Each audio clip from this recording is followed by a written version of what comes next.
আজি মৰ্নিঙতেই মই এটা কনচেপ্টৰ বিষয়ে আলোচনা কৰিবলৈ ওলাইছোঁ। প্ৰত্যেকজন মানুহে বিচাৰে যে এনেকুৱা এটা কনচেপ্ট হওক যিটো কনচেপ্টৰ যোগেদি লাইফ টাইম আমি উপাৰ্জন কৰিব পাৰিম। আচলতে দেখা যায় নেটৱৰ্ক দুনিয়াত যিসকল হয়তো পুৰাণা আমাৰ বন্ধু আছে যে নেটৱৰ্কাৰ 20 বছৰ 15 বছৰ 10 বছৰৰ পৰা নেটৱৰ্ক কৰি আছে, সিহঁতে কিন্তু ভালকৈ উপলব্ধি কৰিব পাৰিছে যে আমাৰ ভাৰতবৰ্ষত নেটৱৰ্কৰ নামত কি চলি আছে। গতিকে মই আজি আপোনালোকৰ আগত এনেকুৱা এটা ছিষ্টেম ক'বলৈ গৈ আছোঁ যিটো ছিষ্টেমত আমি লাইফ টাইম উপাৰ্জন কৰিব পাৰিম। তাতে আৰু আমি এক পইচা খৰচ কৰিব নালাগে। ছাকচেছ যিকোনো কনচেপ্টত কোনোবাই যদি হ'ব খোজে ভাল কনচেপ্টত কমচে কম 5 বছৰ লাগে। কিন্তু ডিফাৰেন্স হৈছে কি যে 5 বছৰত কোনোবাই যে ছাকচেছ হ'ব বেলেগ কনচেপ্টত ইনভেষ্টমেণ্ট হওক বা প্ৰডাক্ট মাৰ্কেটিং হওক, কিন্তু তাতে ৰিস্ক আছে। এটা ৰিস্ক আছে। ৰিস্কটো কেনেকুৱা? যদি সেই কনচেপ্ট প্ৰডাক্টৰো যদি হয়, সেই প্ৰডাক্টৰ ওপৰত কি হয় ভিত্তি কৰে ফিউচাৰ। প্ৰডাক্টৰ ৰেজাল্ট নহ'লে কিন্তু আপুনি যিমানেই মেহনত নকৰক কিয় এটা টাইমত আপুনি ফ্লপ খাবয়ে। কিন্তু মই যিটো কনচেপ্টৰ কথা আপোনালোকৰ আগত দাঙি ধৰিব খুজিছোঁ, এইটো কনচেপ্ট এনেকুৱা প্ৰডাক্ট আমাৰ ইনকাম সামান্য ইনকাম, কিন্তু এই সামান্য ইনকাম আমাৰ হৈছে পেছিভ ইনকাম। এটা এপছ যিটোক আমি ইউজ কৰি আছোঁ, বহুতে ইউজ কৰি আছে, এই এপছৰ যোগেদি আমি কি কৰিম? আমি ছাৰ্ভিচবোৰ ব্যৱহাৰ কৰিম আৰু 7টা লেভেললৈকে আমি ইয়াতে ইনকাম পাম। সেই এপছটো মই আপোনাক দেখুৱাবলৈ চেষ্টা কৰিম। এইটো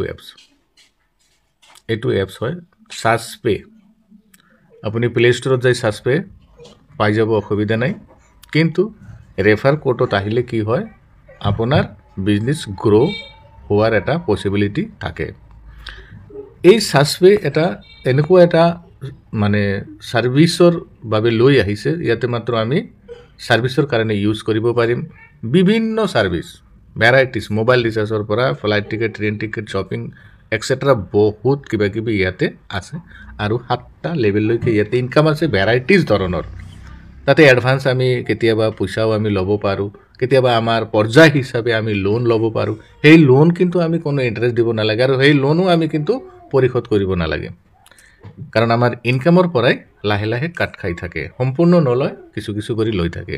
কিন্তু মই ক'ব খোজোঁ কি এই কনচেপ্টটো যদি কোনোবাই ধৰি ৰাখে না, মই গেৰাণ্টিত ক'ব পাৰিম ওপৰৱালাই সেইজন ব্যক্তিক ছাকচেছ কৰিব। আজি মোক যিজনে দিছিল আজি 3.5 বছৰমান আগত মোক কৈছিল, মই কোৱা নাছিলোঁ, কৰা নাছিলোঁ সেই টাইমত, মই ভুল কৰিছোঁ। আজি সেইজন ডক্টৰ হয়, ডক্টৰ অভয় কুমাৰ বিহাৰৰ পৰা মোক এই অপৰচুনিটিটো কৈছিল, কিন্তু মই তেতিয়া কৰা নাছিলোঁ। মই দেখা পালোঁ যে সেই ডক্টৰ এজন এই ফ্ৰী কনচেপ্ট কৰি আজি তেওঁ 6,000-7,000 টকাকৈ ডেইলি পাই আছে। কিন্তু বেপাৰটো হৈছে ক'ত? এইটো পেছিভ ইনকাম। তেওঁৰ ইনকাম বাঢ়িয়ে থাকিব, কমবা নহয়। আপুনি যিকোনো কনচেপ্ট কৰক বেলেগ, এই ছাৰ্চপেৰ দৰে পেছিভ ইনকাম নাপাব। যাৰ কাৰণে কৈছোঁ ইয়াতে যদি কোনোবাই লাগি থাকিব পাৰে কণ্টিনিউৱাছ, তেনেহ'লে 101% সেইজন মানুহ ছাকচেছ হ'ব।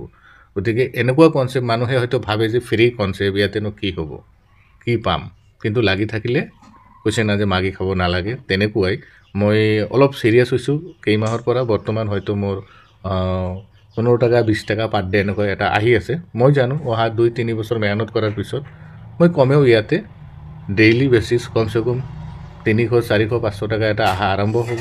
হয়তো 5 বছৰ পিছত ডেইলিকে মোৰ 1, 2, 3 হাজাৰ ডেইলি আহিব। কিন্তু যি এমাউণ্ট আহিব মই মৰি যোৱাৰ পিছত সেই এমাউণ্ট কিন্তু আহি থাকিব, প্লাছ বৃদ্ধি হৈহে অহা আৰম্ভ হ'ব। গতিকে নমিনেশ্যন ছিষ্টেম এনেকুৱা এটা ছিষ্টেম য'ত নেকি আমি 1 টকাও খৰচ কৰিব নালাগে। গতিকে ৰেফাৰ লিংক মই দি থৈছোঁ, আপোনালোকে যিমান পাৰে এইটো ষ্টাডি কৰক। আৰু ডেইলি মিটিং হয়, ষ্টাডি প্লাছ আগবাঢ়ি থাকক। ৰেফাৰ অনলি ৰেফাৰ 7 লেভেললৈকে ইয়াতে ইনকাম পোৱা যায়। মই ভাবোঁ যিসকল ব্যক্তি ভাবিছে যে না মোৰ পেচিভ ইনকাম এটা লাগে তেনেহ'লে এই সাৰ্চপে ষ্টাৰ্ট কৰক।